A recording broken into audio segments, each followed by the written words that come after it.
Hi students, ఈరోజు మనం చూడబోయే టాపిక్ కాంకరెన్సీ కంట్రోల్ ప్రోటోకాల్లో మనకి 3 టైప్స్ ఆఫ్ ప్రోటోకాల్స్ ఉన్నాయి. సో ద ఫస్ట్ వన్ వచ్చేసరికి మనం ఫస్ట్ లాక్ బేస్డ్ ప్రోటోకాల్ చూసాం and the second category time stamp based protocol చూసాం. సో థర్డ్ ప్రోటోకాల్ వచ్చేసరికి validation based protocol. So some కాన్సెప్ట్స్లో ఎక్కువగా మనం ఫస్ట్ 2 ప్రోటోకాల్స్కే మనం ప్రయారిటీ ఇస్తూ ఉంటాం, but some times validation based protocol కూడా మనం యూస్ చేయడం జరుగుతుంది. So simple what is validation based protocol అనేది ఫస్ట్ మనం ఈ కాన్సెప్ట్లో చూద్దాం. సో అయితే మనకి నేమ్లోనే ఉంది వ్యాలిడేషన్, అయితే దీనికి అనదర్ నేమ్ వచ్చేసరికి optimistic concurrency control protocol. Optimistic concurrency control protocol. So validation based protocol అని అడిగినా, ఆప్టమిస్టిక్ కాంకరెన్సీ కంట్రోల్ ప్రోటోకాల్ అని అడిగినా సేమ్ ఇదే కాన్సెప్ట్ మనకి యూజ్ అవుతుంది. అయితే ఇప్పుడు వాట్ ఈజ్ వ్యాలిడేషన్ అంటే మనం తీసుకున్న transaction read and right operations perform చేస్తూ మనం ట్రాన్సాక్షన్ అనేది చేస్తూ ఉంటాం. సో అలాంటి రీడ్ ఫేజ్కి రైట్ ఫేజ్ అనేది మనకి పర్మనెంట్ ఫేజ్. అంటే ఎప్పుడైతే మనం ఒక ట్రాన్సాక్షన్కి సంబంధించిన కంటెంట్ అనేది రీడ్ చేస్తామో, వన్స్ రీడ్ చేసిన తర్వాత నెక్స్ట్ మనం రైట్ చేయడం అనేది జరుగుతుంది. ఫర్ ఎగ్జాంపుల్ ఒక పర్సన్ అకౌంట్లో మనకి ఎంత అమౌంట్ ఉందనేది మనం రీడ్ చేసాం అనుకోండి. For example 1000 rupees. 1000 రూపీస్లో నుంచి నేను 500 ట్రాన్సాక్షన్ అనేది పెర్ఫామ్ చేద్దాం అనుకుంటున్నాను. సో దెన్ ఫస్ట్ మనం వ్యాలిడేట్ చేస్తున్నాం. ఏంటి వ్యాలిడేషన్ అంటే మనం తీసుకున్న రీడ్ ఫేజ్లో తీసుకున్న ఇన్పుట్కి మనం చేయాల్సిన ట్రాన్సాక్షన్కి వ్యాలిడేషన్ జరిగిందా అంటే మనం 500 డెబిట్ చేయాలి, అక్కడ అవైలబుల్ అమౌంట్ వచ్చేసరికి 1000 రూపీస్. సో వ్యాలిడేషన్ అనేది కరెక్ట్గా జరిగింది బికాస్ 1000 రూపీస్లో నుంచి మనం 500 అనేది రీజనబుల్, అంటే అక్కడ మెయింటెనెన్స్ బ్యాలెన్స్ అనేది మనకి ఎఫిషియెంట్గా ఉంది. So then we can perform the write phase. So total validation based protocol అనేది టోటల్ 3 ఫేజెస్లో మనకి ట్రాన్సాక్షన్ ఎగ్జిక్యూట్ అవుతుంది. So first point,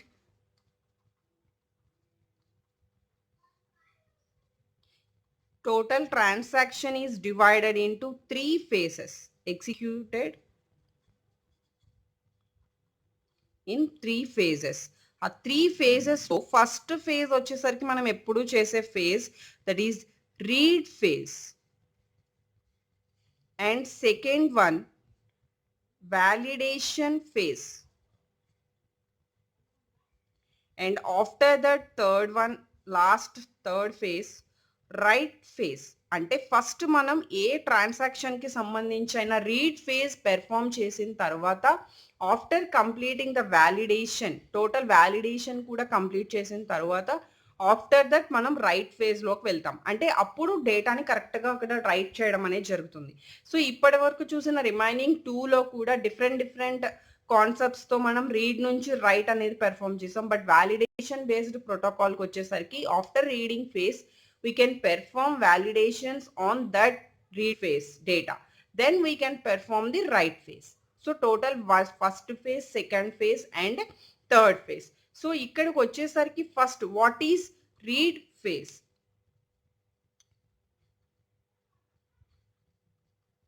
so read phase అంటే మనకి ఏం జరుగుతుంది అంటే దీన్ని జనరల్గా ఫస్ట్ ఫేజ్ అంటూ ఉంటాము. ఇది transaction first read and then executed, అంటే ట్రాన్సాక్షన్కి సంబంధించిన ఫస్ట్ డేటాని రీడ్ చేసి ఆఫ్టర్ దట్ ఎగ్జిక్యూట్ అవుతుంది. ఈ ఫేజ్లో ఏంటంటే టోటల్ మనకి ఆ ట్రాన్సాక్షన్కి కావాల్సిన వేరియస్ డేటా ఐటమ్స్ మొత్తాన్ని కూడా మనం ఏం చేస్తాం, రీడ్ చేస్తాం. రీడ్ చేసి ఈ రీడ్ ఫేజ్కి సంబంధించిన టెంపరరీ లోకల్ వేరియబుల్స్ ఏవైతే ఉంటాయో వాటిలో మనం ఈ డేటాని స్టోర్ చేస్తాం. So this is called first phase, first read and after that we can executed this phase. So next ఈ ఫేజ్లో మనం చేసేది ఏంటి అంటే first of all we read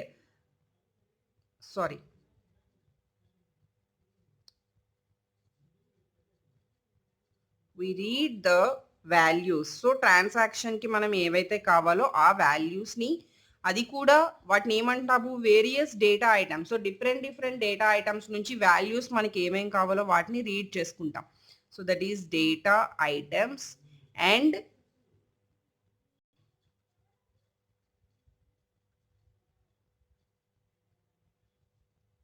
temporary local variables.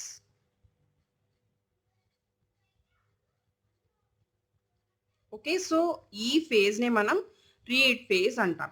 ఈ రీడ్ ఫేజ్ తర్వాత దీనికి సంబంధించి ఇప్పుడు ఏవైతే వాల్యూస్ రీడ్ చేసామో ఆ రీడ్ చేసిన వాల్యూస్కి సంబంధించిన ఆల్ రైట్ ఆపరేషన్స్ పెర్ఫామ్ చేసే ముందు మనం పెర్ఫామ్ చేసే ఫేజ్ వ్యాలిడేషన్ ఫేజ్. సో ఇక్కడ it perform the all right operations on temporary variables. మనం ఎక్కడైతే టెంపరరీ వేరియబుల్స్లోనే డేటాని స్టోర్ చేసుకున్నామో దెన్ అదే ఫేజ్లో ఆ టెంపరరీ వేరియబుల్స్ మీద మనం రైట్ ఆపరేషన్స్ అనేవి కూడా పెర్ఫామ్ చేస్తాం. So that is read phase. Next second phase వచ్చేసరికి మనకి validation phase. So second this validation phase, ఇప్పుడు మనకి డేటా అనేది ఎక్కడ స్టోర్ అయి ఉంది?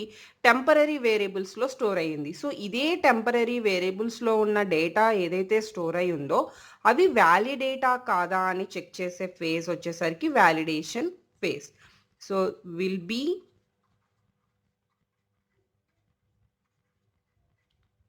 validated. సో మనకి రికార్డింగ్ అంటే ఈ డేటా తీసుకుంటే మనకి కరెక్ట్గా వస్తుంది అనుకున్నాం అనుకోండి, దట్ యాక్చువల్ డేటా అంటాం దాన్ని. సో ఆ యాక్చువల్ డేటాకి మనం టెంపరరీ వేరియబుల్లో తీసుకున్న వాల్యూస్కి రెండిట్లకి కంపారిజన్ చేసినప్పుడు రెండు కరెక్ట్గా ఉంటే కనుక దట్ ఈస్ ద సీరియలైజబిలిటీ. అంటే అక్కడ వ్యాలిడేషన్ అనేది కరెక్ట్గా జరిగినట్టు. So that is serializability. So this is called validation phase. Next third phase వచ్చేసరికి మనకి రైట్ ఫేజ్.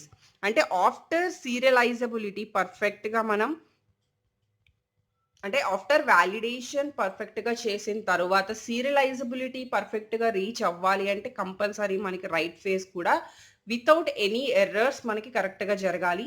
సో రైట్ ఫేజ్లో మనం సేమ్ ఈ వ్యాలిడేషన్ చేసిన ట్రాన్సాక్షన్ ఏవైతే వాల్యూస్ ఉన్నాయో అంటే వ్యాలిడేట్ కంప్లీట్ అయిన వాల్యూస్ ఏవైతే ఉన్నాయో దాన్ని టెంపరరీ రిజల్ట్గా మనం తీసుకుని దాన్ని డేటాబేస్లో డైరెక్ట్గా మనం రిటర్న్ చేసేస్తాం. సమ్ టైమ్స్ ఇక్కడ ఏమైనా ఎర్రర్ వచ్చింది అనుకోండి, సింపుల్గా దాన్ని రోల్ బ్యాక్ చేస్తాం. అంటే ట్రాన్సాక్షన్ క్యాన్సిల్ చేసి మనం అండూ రీడో ఆపరేషన్స్ ఎలా అయితే చేస్తామో అలా మనం రోల్ బ్యాక్ చేసేస్తాం.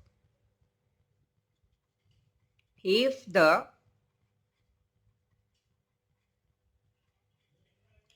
ట్రాన్సాక్షన్కి సంబంధించిన వ్యాలిడేషన్ వచ్చేసరికి వ్యాలిడేట్ అయిపోయింది కాబట్టి ఆ వ్యాలిడేట్ అయిపోయిన data so that is validated, then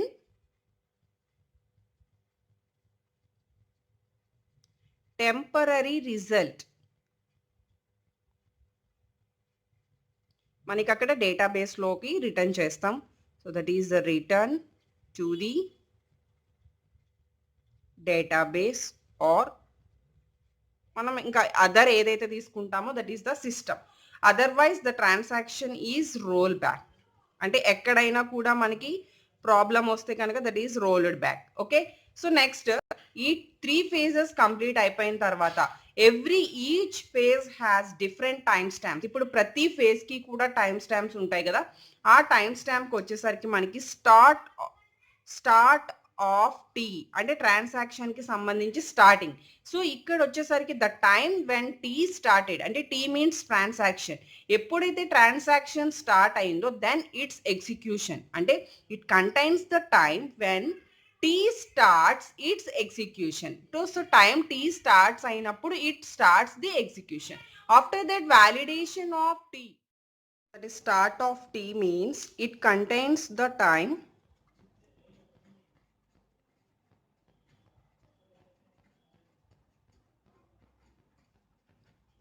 when transaction started. So that is called its execution. So second phase కి వచ్చేసరికి మనకి validation of t, that is validation of transaction. So same మనం ఇందాక చెప్పుకున్న కాన్సెప్టే సింగిల్గా వన్ లైన్లో చెప్పాలి అంటే ఇక్కడ టీ ఎప్పుడైతే టైం అనేది ఎప్పుడైతే మనం తీసుకున్నామో then transaction takes the time read ఫేజ్లో నుంచి, then it starts the validation phase. Then it contains the time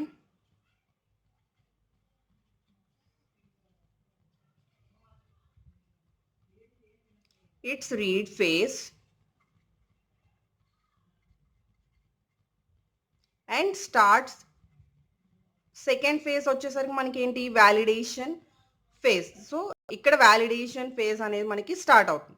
so next last phase వచ్చేసరికి finish of T.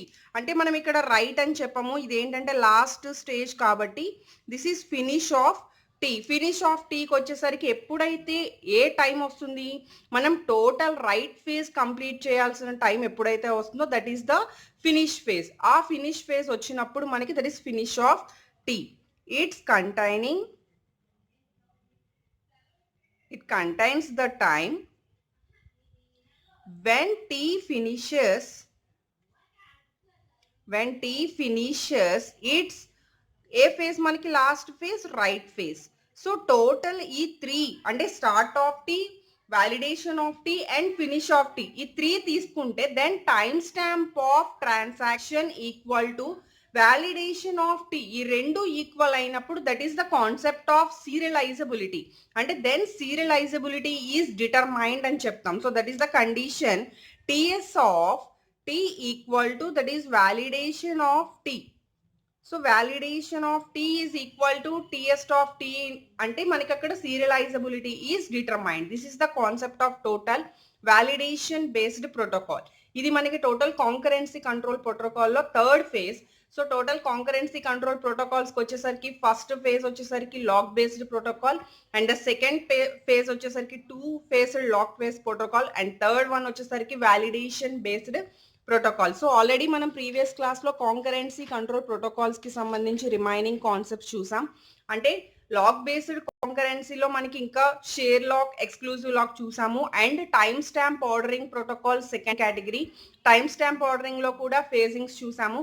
So the last one validation is very simplest one. So ఇక్కడతో మనకి concurrency control protocol అనే concept complete అయింది. The next concept వచ్చేసరికి file organization. Thank you.